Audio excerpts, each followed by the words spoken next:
Hello नमस्कार दोस्तों, अमृतुल classes में आप सभी का स्वागत है। एक वीडियो मैंने करंट अफेयर्स की यूपी पेट एग्ज़ाम से रिलेटेड अपलोड की थी। उसमें कुल टोटल अगर चारों पाली का एग्ज़ाम मिला दिया जाए तो टोटल उसमें से 14 से 15 क्वेश्चन एक वीडियो से आए थे और उसी परिणाम के स्वरूप उस परिणाम से उत्साहित होकर के आप लोगों के सामने आज से एक नई श्रृंखला शुरू करने जा रहे हैं, जिसमें जीएस के 50 क्वेश्चन रहेंगे एक वीडियो में और ऐसी 100 वीडियो अर्थात 5000 क्वेश्चन का एक कलेक्शन आप लोगों के पास होगा। तो कृपया इस सीरीज़ को ज़्यादा से ज़्यादा सहयोग करिए और ज़्यादा से ज़्यादा शेयर करिए ताकि अधिक लोगों के पास यह वीडियो पहुंच पाए। यह जीएस का प्रैक्टिस सेट होगा जिसमें 50 क्वेश्चन होंगे, मिसलेनियस क्वेश्चन होंगे, कुछ हिस्ट्री के होंगे, पॉलिटी के होंगे और साइंस के क्वेश्चन होंगे। इसमें तमाम प्रकार के क्वेश्चन का संग्रह किया जाएगा। एक वीडियो 50 क्वेश्चन और कुल टोटल वीडियो होगी 100। हमारे पास 5000 क्वेश्चन का एक बड़ा समूह होगा और सारे क्वेश्चन किसी न किसी एग्ज़ाम में पूछे गए हैं। आने वाले समय में SSC GD, SSC CGL, CHSL, Uttar Pradesh police video जितने भी एग्ज़ाम हैं जिनमें जीएस पूछा जाता है उनके लिए वीडियो काफ़ी लाभकारी सिद्ध होगा। तो आइए इस समय को व्यर्थ न करते हुए शुरू करते हैं। यह एक महासंकल्प है 5000 क्वेश्चंस का। आइए इसे शुरू करते हैं और इसमें पहला ही क्वेश्चन है, भारत के साथ व्यापार करने का चार्टर, जो चार्टर एक्ट आता था, भारत के साथ व्यापार करने का चार्टर महारानी एलिजाबेथ द्वारा कब दिया गया? तो इसका सही जवाब हो जाएगा 31 दिसंबर 1600।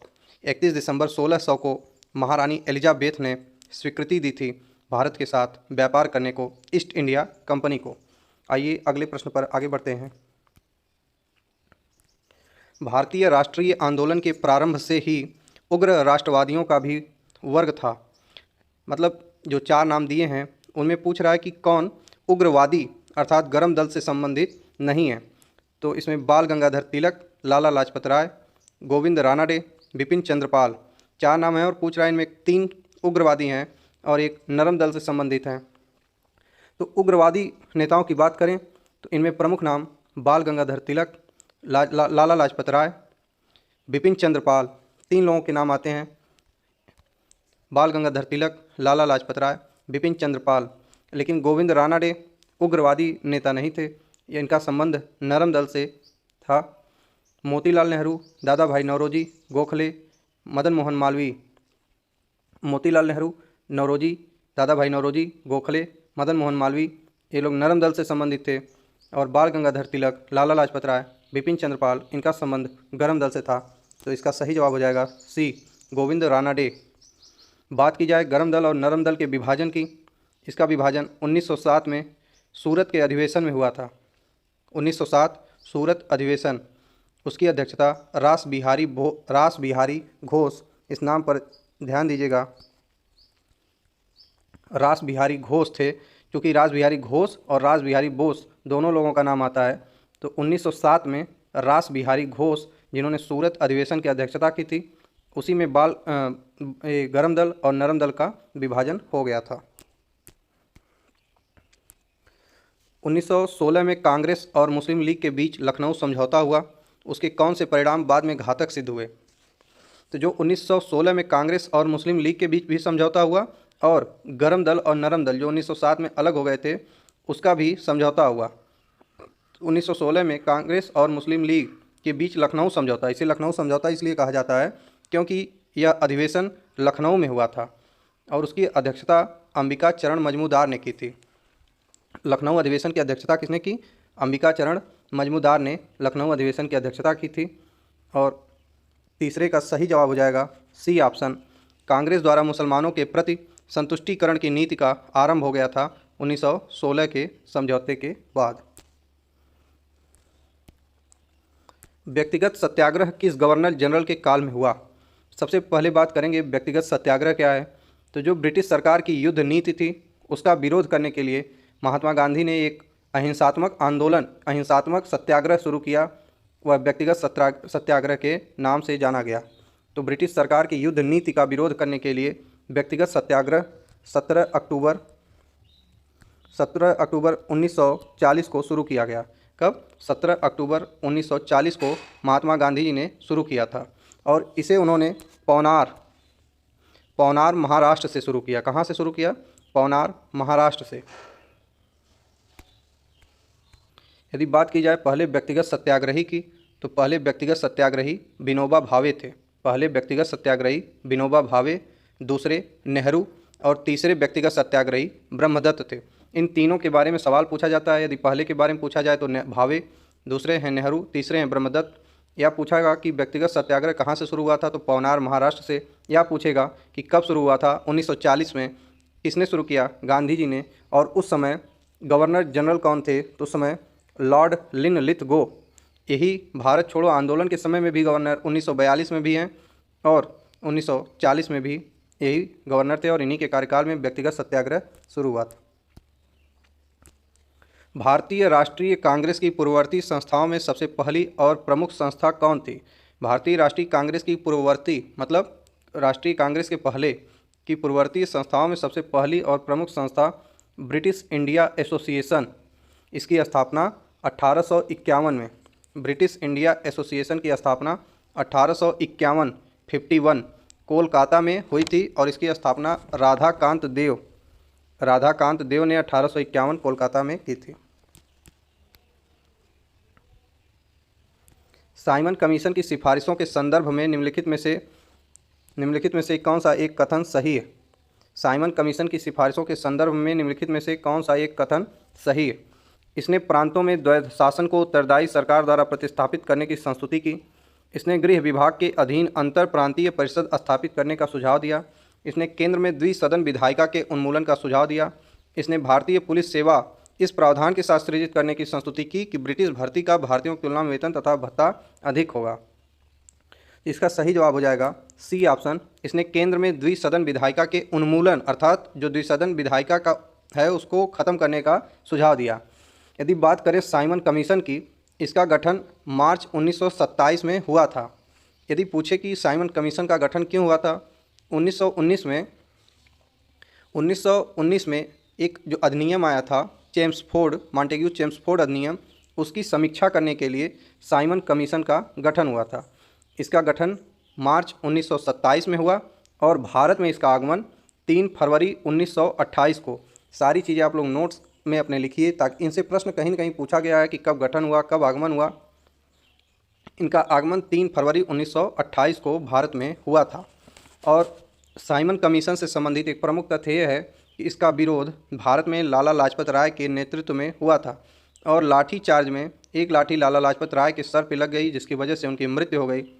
लाठी लगने के बाद उन्होंने एक बात बोली थी कि मेरे सिर पर लाठी का एक एक प्रहार अंग्रेजी शासन के ताबूत में कील साबित होगा। यह सीधे एक वाक्य जो है, एक कोटेशन जो है सीधे एग्जाम में पूछ दिया जाता है कि मेरे सिर पर लाठी का एक एक प्रहार अंग्रेजी शासन के ताबूत में कील साबित होगा। यह वाक्य किसका है, तो यह वाक्य लाला लाजपत राय का है।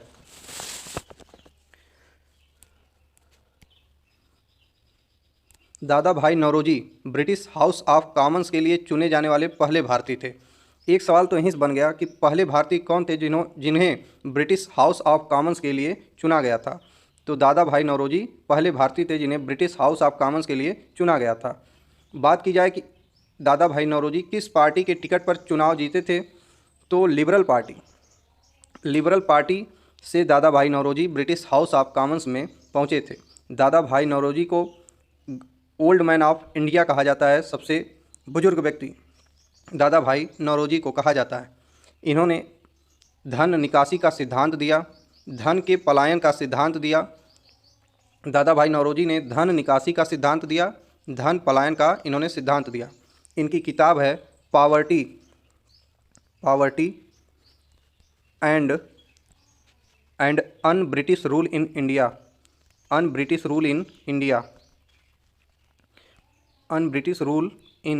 इंडिया। इसे सुनी लीजिए कि poverty and un British rule in India. इसका जवाब हो जाएगा 7वें का डी। भारत पर होड़ों का प्रथम आक्रमण किस शासक के समय हुआ?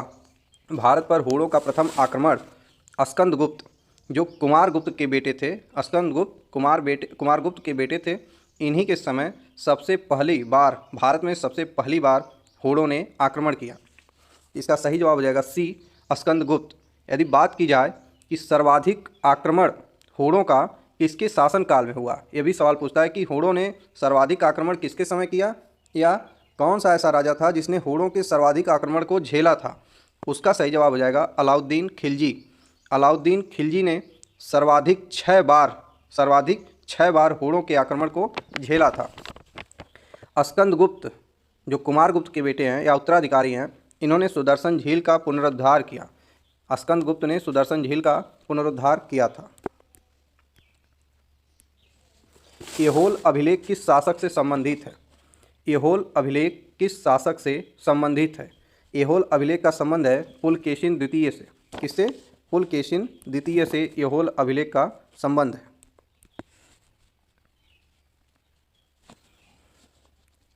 इसका हो जाएगा सही जवाब सी, 9वें का सी। यदि बात की जाए हाथी गुम्फा अभिलेख की, तो हाथी गुम्फा अभिलेख कलिंग राज खारवेल का है। किसका? कलिंग राज खारवेल का। बात की जाए जूनागढ़ अभिलेख की, यह रुद्र दामन का है। जूनागढ़ अभिलेख रुद्र दामन का। प्रयाग स्तंभ जो है वह समुद्रगुप्त से उसका संबंध है। ग्वालियर अभिलेख का संबंध प्रतिहार नरेश भोज से इसका संबंध है, ग्वालियर अभिलेख का। और सर्वाधिक परीक्षाओं में पूछा जाने वाला एरण अभिलेख, कौन सा? एरण। एरण अभिलेख का संबंध भानुगुप्त से है। सवाल पूछता है कि सती प्रथा का उल्लेख सर्वप्रथम किस अभिलेख में मिला है, तो सती प्रथा का उल्लेख सर्वप्रथम एरण अभिलेख में प्राप्त होता है। इसका सही जवाब हो जाएगा पुलकेशिन द्वितीय। सत्यमेव जयते, सत्यमेव जयते का जो लिया गया है किस उपनिषद में है, तो यह मुंडकोपनिषद है। इसका डी ऑप्शन हो जाएगा, मुंडकोपनिषद, 10वें का डी। महावस्तु महात्मा बुद्ध का जीवन वृत्तांत है। महावस्तु महात्मा बुद्ध का जीवन वृत्तांत है। इसका संबंध किस शाखा से है, तो इसका संबंध है महायान शाखा से। महावस्तु का संबंध महायान शाखा से है। पाली के स्थान पर सारे ग्रंथ लगभग पाली भाषा में लिखे गए थे, लेकिन महावस्तु और कुछ ग्रंथ हैं जो संस्कृत भाषा में लिखे गए। महात्मा बुद्ध की बात करें तो इनके जीवन से संबंधित 3 शब्द जो काफ़ी परीक्षा में पूछे जाते हैं, महाभिनिष्क्रमण, धर्मचक्र परिवर्तन, महापरिनिर्वाण। तो जब महात्मा बुद्ध ने अपने घर का त्याग किया था, गृह का त्याग किया था, उस घटना को महाभिनिष्क्रमण कहा गया। इन्हें जब गया में ज्ञान की प्राप्ति हो गई तो उसे धर्मचक्र परिवर्तन के नाम से जाना गया, और जब इनकी मृत्यु हो गई तो इस घटना को महापरिनिर्वाण की संज्ञा दी गई। अकबर द्वारा बनाए गए उपासना भवन का क्या नाम था। अकबर द्वारा बनाए गए उपासना भवन का नाम इबादत खाना था। क्या था? इबादत खाना। सी ऑप्शन सही हो जाएगा। इबादत खाना को अकबर ने 1575 ईस्वी में बनवाया था। कब? 1575 ईस्वी में। बुलंद दरवाज़ा का निर्माण अकबर ने गुजरात विजय के समय बनवाया था। कब? गुजरात विजय की। अकबर ने अनुवाद विभाग की स्थापना की थी। अकबर ने अनुवाद विभाग की स्थापना की थी। फतेहपुर सिकरी में जो महल है उसको अकबर ने बनवाया और अनुवाद विभाग की स्थापना इसने की। अकबरनामा जो अकबर की जीवनी है, अकबरनामा की रचना अबुल फजल ने की थी। अकबरनामा की रचना अबुल फजल ने की थी। सुप्रसिद्ध संगीतकार तानसेन और बैजू बावरा, सुप्रसिद्ध संगीतकार तानसेन और बैजू बावरा किसके शासनकाल में सुविख्यात थे। अकबर के 9 रत्न थे। उन 9 रत्नों में तानसेन, बिरबल और कई प्रमुख नाम हैं। तानसेन हैं, बिरबल हैं, अबुल फजल हैं, ये लोग प्रमुख हैं। तो तानसेन और बैजू बावरा का संबंध अकबर से है, 13वें का सी। Newcastle port, Newcastle port जो दुनिया का सबसे बड़ा कोयला निर्यात बंदरगाह है, यह किस देश में स्थित है। न्यू कैसल पोर्ट ऑस्ट्रेलिया में स्थित है। कहाँ पे? ऑस्ट्रेलिया में न्यू कैसल पोर्ट स्थित है। देशांतर रेखाओं के संबंध में कौन सही है। तो जो देशांतर रेखाएं होती हैं वह उत्तरी तथा दक्षिणी ध्रुव को मिलाने वाली रेखा होती हैं। यदि हम किसी ग्लोब की बात करें तो ये मान लीजिए उत्तरी ध्रुव है और एक दक्षिणी ध्रुव है, तो यहाँ से जो ये रेखा आ जा रही है इसे हम देशांतर रेखा कहते हैं। तो देशांतर रेखा उत्तरी तथा दक्षिणी ध्रुव को मिलाने वाली रेखा होती है। अब इससे संबंधित 4 तथ्य दिए हैं। यह अक्षांश रेखाओं के समांतर होती है, गलत बात है। इनकी संख्या 180 होती है, यह भी गलत बात है। इनकी संख्या 360 होती है। देशांतर रेखा दूरी को प्रदर्शित करती हैं, नहीं, देशांतर रेखा दूरी को प्रदर्शित नहीं करती। देशांतर के मध्य सर्वाधिक दूरी विषुवत रेखा पर होती है। यदि बात की जाए ग्लोब की, तो अगर हम यहाँ एक चलें तो ये हमारा ध्रुव हो जाएगा। क्या हो जाएगा? ध्रुव। एक ध्रुव यहाँ है, एक ध्रुव यहाँ है, तो ध्रुव पे इनकी दूरी न्यूनतम अर्थात 0 हो जाती है। लेकिन पूछ कह रहा है कि देशांतर के मध्य सर्वाधिक दूरी विषुवत रेखा, विषुवत रेखा कहते हैं जो पृथ्वी को बीचों बीच विभाजित करती है, विषुवत रेखा। और यहाँ पर देखिए क्या इनकी देशांतर रेखाओं की दूरी मैक्सिमम है कि नहीं, तो विषुवत रेखा पर देशांतर के मध्य सर्वाधिक दूरी होती है 15वें का, डी सही हो जाएगा। दो देशांतर रेखाओं के मध्य जो दूरी होती है उसे गोरे नाम से जाना जाता है, गोरे नाम से जाना जाता है। और विषुवत रेखा पर जहाँ इनकी दूरी मैक्सिमम होती है वह दूरी हो जाती है कुल 111.32 किलोमीटर, 111.32 किलोमीटर।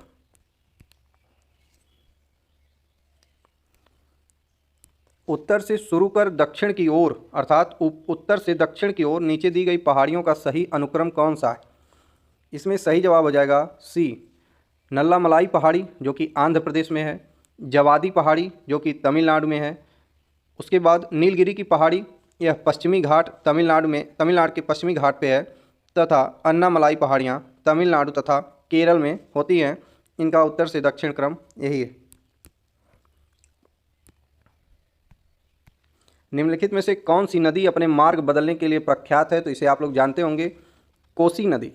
कोसी नदी जो है ये बिहार में बहती है और ये अपने मार्ग को बदलने के लिए काफ़ी प्रसिद्ध है, इसीलिए इसे बिहार का शोक कहते हैं। कोसी नदी को क्या कहते हैं? बिहार का शोक। यदि बात की जाए बंगाल के शोक की, तो बंगाल का शोक दामोदर नदी को कहते थे। यदि बात की जाए चीन का शोक जो चीन है, चाइना, वहाँ का शोक किस नदी को कहते हैं? तो ह्वांगहो नदी को, या इस नदी को पीली नदी, कौन सी नदी? पीली नदी। ह्वांगहो नदी अथवा पीली नदी को चीन का शोक कहा जाता है। तो इस सवाल का सही जवाब हो जाएगा बी, कोसी। लेकिन बंगाल का शोक दामोदर को, बिहार का शोक कोसी को, चीन का शोक ह्वांगहो नदी को कहते हैं।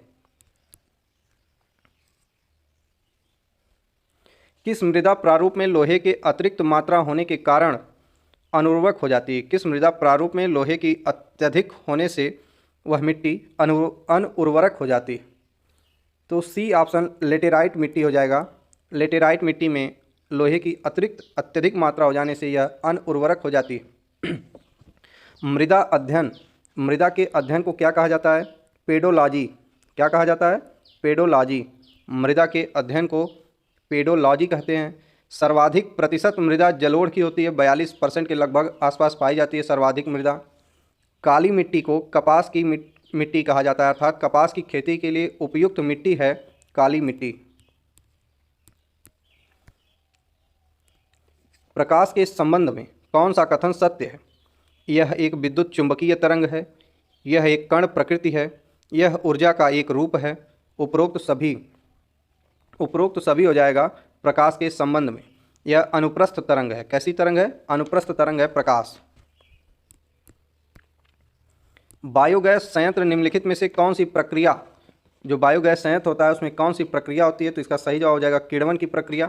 किण्वन का प्रयोग अल्कोहल बनाने में, शराब बनाने में, मतलब वही अल्कोहल शराब एक ही है, पावरोटी और बिस्कुट बनाने में अल्कोहल का प्रयोग किया जाता है।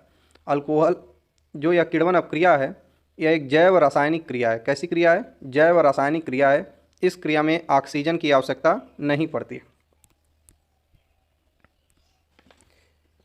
एक वर्ग में ऊपर से नीचे की ओर आने पर परमाणु का आकार, एक वर्ग में ऊपर से नीचे की ओर आने पर परमाणु का आकार घटता है, बढ़ता है, वही रहता है का पता नहीं लगाया जा सकता।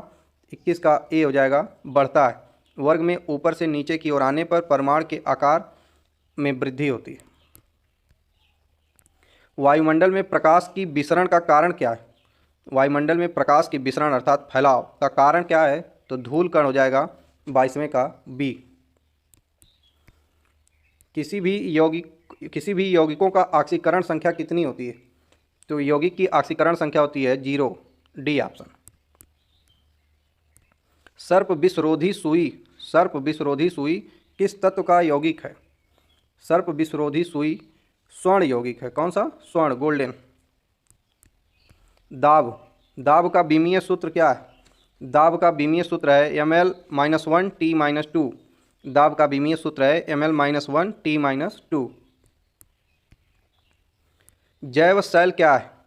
तो कोयला जैव शैल है। और कोयला किस चट्टान से प्राप्त होता है? कोयला अवसादी चट्टानों से प्राप्त होता है। सबसे उत्तम कोटि का कोयला एंथ्रेसाइट है। एंथ्रेसाइट सबसे उत्तम कोटि का कोयला होता है। यादाश्त का संबंध मस्तिष्क के निम्न में से किस भाग में होता है? तो मस्तिष्क का सबसे विकसित भाग होता है सेरिब्रम। यदि इसे आपको याद करना हो तो ब्रह्म को यदि ब्रह्मा से जोड़ दिया जाए या ब्रह्म मुहूर्त से जोड़ दिया जाए, किससे? ब्रह्म मुहूर्त से सेरिब्रम को जोड़ दीजिए तो हम लोग सुबह ब्रह्म मुहूर्त में यदि उठें और ध्यान लगाएं तो हमारा ध्यान मजबूत होने से हमारी यादाश्त मजबूत होगी।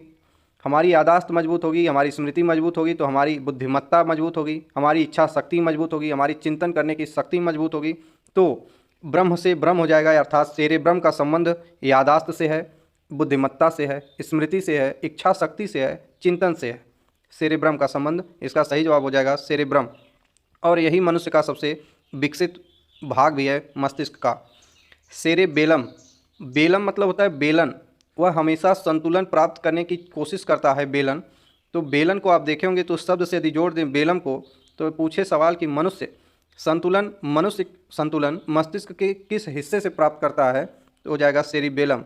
यदि पूछे कि तापमान का नियंत्रण कौन करता है तो हाइपोथैलेमस से तापमान का नियंत्रण होता है। फिलहाल इसका जवाब हो जाएगा सेरेब्रम।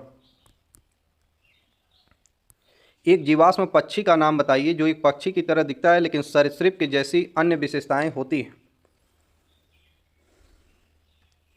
डोडो, आर्कियोइप्टेरिक्स, राजहंस, माउस बोर्ड। इसका सही जवाब हो जाएगा बी, आर्कियोइप्टेरिक्स। मानव शरीर में सर्वाधिक मात्रा में पाए जाने वाला तत्व ऑक्सीजन है, O2। 29 का बी। परिपथ में किन्हीं दो बिंदुओं के बीच विभवांतर मापने के लिए किसका प्रयोग किया जाता है? परिपथ में किन्हीं दो बिंदुओं के बीच विभवांतर मापने के लिए वोल्ट मीटर का प्रयोग किया जाता है। आपातकाल के दौरान मौलिक अधिकारों का निलंबन, आपातकाल के दौरान मौलिक अधिकारों का निलंबन कौन कर सकता है?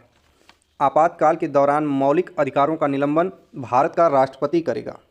हर बार सवाल पूछता है कि संविधान में बहुत सी चीज़ें विदेश अर्थात दूसरे देशों से ली गई हैं, दूसरे देशों के संविधान से ली गई हैं। तो पूछता है कि जो आपातकाल है उसका उपबंध किस देश के संविधान से लिया गया है।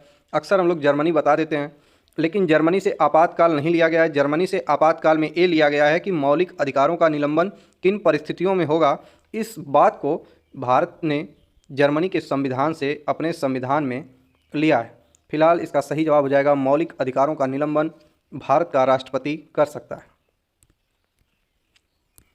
प्राक्कलन समिति के सदस्यों का कार्यकाल कितने वर्ष का होता है? प्राक्कलन समिति क्या होती है?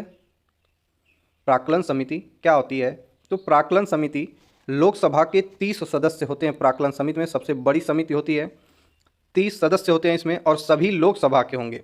प्राक्कलन समिति में सभी सदस्य लोकसभा के होंगे और राज्यसभा का सदस्य प्राक्कलन समिति में नहीं होगा। इनके सदस्यों का कार्यकाल 1 वर्ष का होता है। कितना? 1 वर्ष का प्राक्कलन समिति के सदस्यों का कार्यकाल होता है।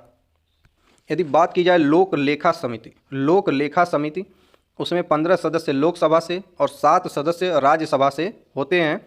लेकिन प्राक्कलन समिति जो सबसे बड़ी समिति है इसमें 30 सदस्य होते हैं और 30 लोकसभा से होंगे। निम्नलिखित में से किसके अनुमोदन से भारत की संचित निधि को जो उसका पैसा होता है किसके अनुमोदन से निकाला जा सकता है? तो इसका सही जवाब हो जाएगा भारत की संसद। भारत की संसद जो है अनुच्छेद 266, कितना? 266 में आती है संचित निधि। उसमें लिखा गया है कि विनियोग विधेयक पारित करके, संसद द्वारा विनियोग विधेयक पारित करके संचित निधि का पैसा निकाला जा सकता है। संचित निधि के पैसे को कहाँ पे खर्च किया जाता है? तो संचित निधि के पैसे को राष्ट्रपति का जो वेतन होता है और भत्ता होता है या जो अन्य खर्चे होते हैं राष्ट्रपति से संबंधित, उसमें लोकसभा राज्यसभा के सभापति, उपसभापति, लोकसभा के अध्यक्ष उपाध्यक्ष का वेतन संचित निधि से दिया जाता है। सुप्रीम कोर्ट के न्यायाधीश का वेतन संचित निधि से दिया जाता है। जो CAG होते हैं महालेखा परीक्षक, नियंत्रक एवं महालेखा परीक्षक, उनका वेतन भी भारत की संचित निधि से दिया जाता है। इसका सही जवाब हो जाएगा भारत की संसद, आर्टिकल है 266। भारतीय संविधान में विधि के समक्ष समता, भारतीय संविधान में विधि के समक्ष समता किस देश के संविधान से लिया गया है? इसका सही जवाब हो जाएगा ब्रिटेन।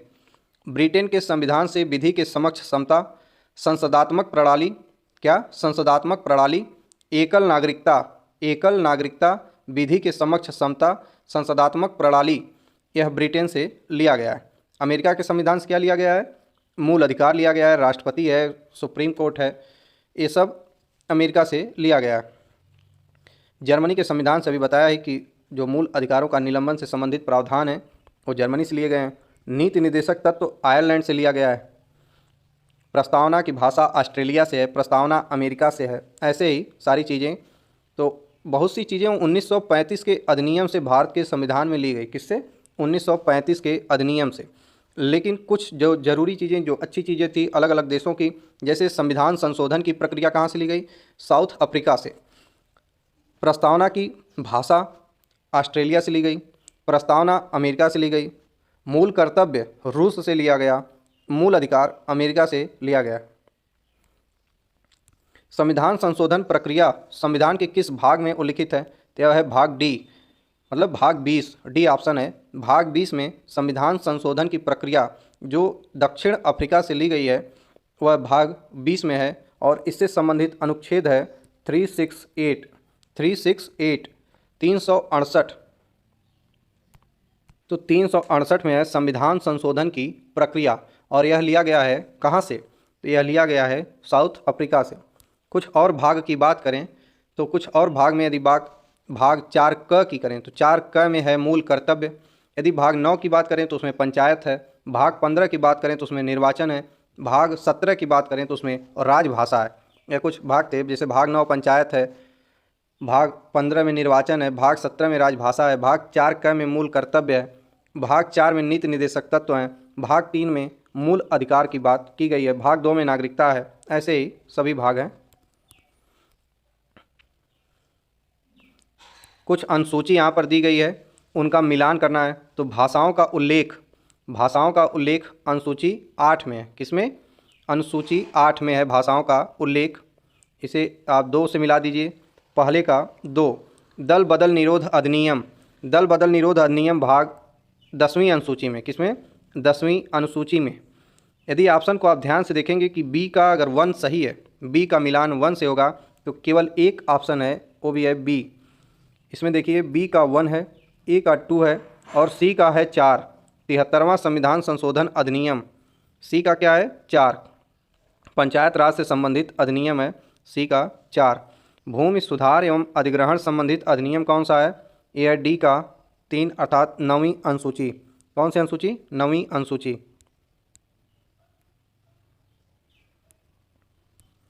तो इसमें बी ऑप्शन सही हो जाएगा कि भाषाओं का उल्लेख 8वीं अनुसूची में, दल बदल विरोध अधिनियम 10वीं अनुसूची में, 73वां संविधान संशोधन अधिनियम 11वीं अनुसूची में और भूमि सुधार एवं अधिग्रहण संबंधित अधिनियम 9वीं अनुसूची में है। यही पहला संविधान संशोधन भी था।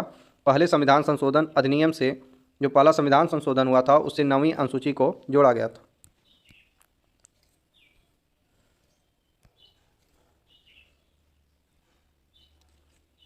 1833 का जो चार्टर एक्ट अधिनियम था, चार्टर अधिनियम के अंतर्गत प्रथम विधि आयोग का गठन किसकी अध्यक्षता में किया गया था? तो प्रथम विधि आयोग का जो गठन है किसकी अध्यक्षता में किया गया था? Lord Macaulay. कौन? Lord Macaulay. लॉर्ड मैकाले की अध्यक्षता में प्रथम विधि आयोग का गठन कब हुआ था? 1834 में। 1834 में प्रथम विधि आयोग का गठन किया गया था। और उस समय यदि बात करें कि विलियम बेंटिक उस समय गवर्नर जनरल थे, विलियम बेंटिक, और अध्यक्ष इस आयोग के कौन बने? Macaulay, Lord Macaulay. ये लोग लॉर्ड अपने से लगा लेते थे ताकि इनको लोग इज्जत दें, मतलब इनको इज्जत मिलती नहीं थी, ये लोग मांगते थे। निम्न में से कौन सी औषधि या क्रांति प्याज और झींगा उत्पादन से संबंधित है? प्याज और झींगा उत्पादन से संबंधित क्रांति कौन सी है? तो इसमें हो जाएगा 38 में सी, गुलाबी क्रांति। गुलाबी क्रांति का संबंध है, क्रांति का संबंध किससे? प्याज और झींगा उत्पादन से है गुलाबी क्रांति का संबंध।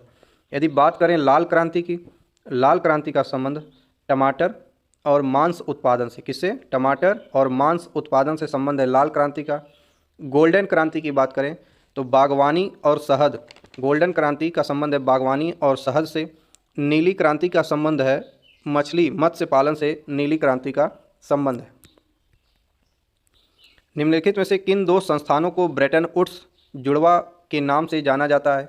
जुड़वा बहनों के नाम से IMF, सी ऑप्शन, IMF और विश्व बैंक, चूँकि इनकी स्थापना ब्रेटन वुड्स सम्मेलन एक हुआ था 1944 में।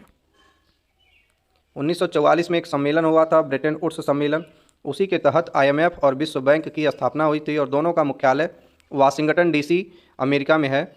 इन्हें ब्रेटन वुड्स जुड़वा के नाम से जाना जाता है। किस वर्ष भारतीय रिजर्व बैंक का राष्ट्रीयकरण किया गया? 1949 में भारतीय रिजर्व बैंक का राष्ट्रीयकरण किया गया। भारतीय रिजर्व बैंक की स्थापना अधिनियम 1934 के तहत की गई थी। 1934 में एक अधिनियम आया, उसी के तहत 1935 1 अप्रैल 1935 में भारतीय रिजर्व बैंक का राष्ट्रीयकरण किया गया। यंग हिल्टन आयोग की संस्तुति पे भारतीय रिजर्व बैंक की स्थापना 1 अप्रैल 1935 को की गई थी। इसके पहले अध्यक्ष ऑसबॉर्न स्मिथ कौन थे? ऑसबॉर्न स्मिथ थे इसके पहले अध्यक्ष। ऑसबॉर्न स्मिथ इसके पहले अध्यक्ष थे भारतीय रिजर्व बैंक के। इसका राष्ट्रीयकरण 1949 में हुआ था। 1949 में भारतीय रिजर्व बैंक का राष्ट्रीयकरण किया गया था। हिंदू राष्ट्र का विचार सर्वप्रथम किसके द्वारा दिया गया? हिंदू राष्ट्र का विचार सर्वप्रथम VD सावरकर के द्वारा दिया गया था। 41 का ए, VD सावरकर पहले व्यक्ति थे जिन्होंने स्वतंत्रता संग्राम 1857 को एक स्वतंत्रता संग्राम की उपाधि दी। उसके पहले किसी ने उसे स्वतंत्रता के लिए संग्राम नहीं कहा था। VD सावरकर 1904 में अभिनव भारत नामक एक संस्था की उन्होंने स्थापना की थी। 1904 में अभिनव भारत। 42 नंबर सवाल है कि भारत में आयकर कैसा है?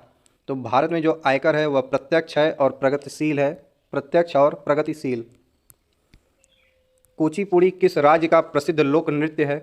कुचिपुड़ी आंध्र प्रदेश का प्रसिद्ध लोक नृत्य है। कहाँ का? आंध्र प्रदेश का। केरल का क्या है? केरल का प्रसिद्ध लोक नृत्य क्या है? कथकली है केरल का। कर्नाटक का क्या है? यक्षगान है कर्नाटक का। आंध्र प्रदेश का कुचिपुड़ी है। उड़ीसा का ओडिसी है।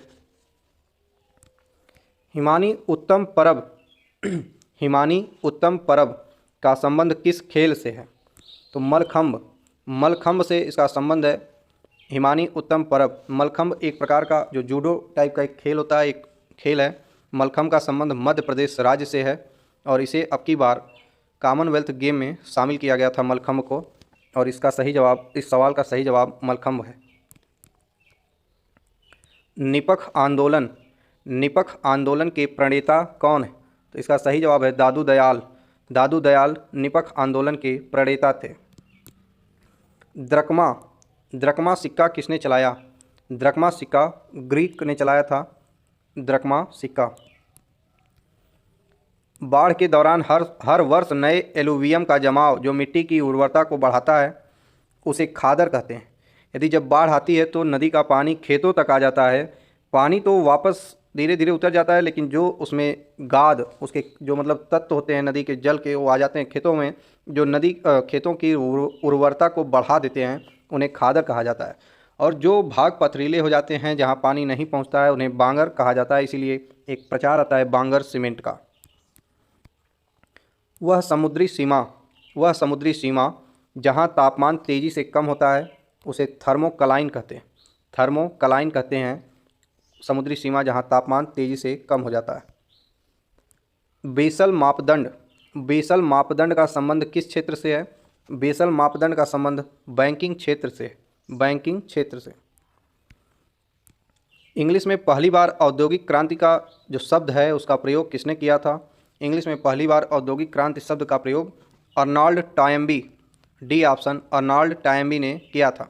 उम्मीद है कि वीडियो आप लोगों को अच्छी और उपयोगी लगी होगी। यदि सच में आप हमारे साथ जुड़े रहना चाहते हैं तो वीडियो को कृपया ध्यान से देखें और इसे लाइक कर लें, सब्सक्राइब जरूर कर दें। कमेंट बॉक्स में यदि कहीं पे थोड़ा सा मिस्टेक हो जाए कहीं पे भी तो उसे कमेंट बॉक्स में ज़रूर बताएं ताकि उसको सुधारा जा सके। मिलते हैं अगली वीडियो में, तब तक के लिए जय हिंद, वंदे मातरम।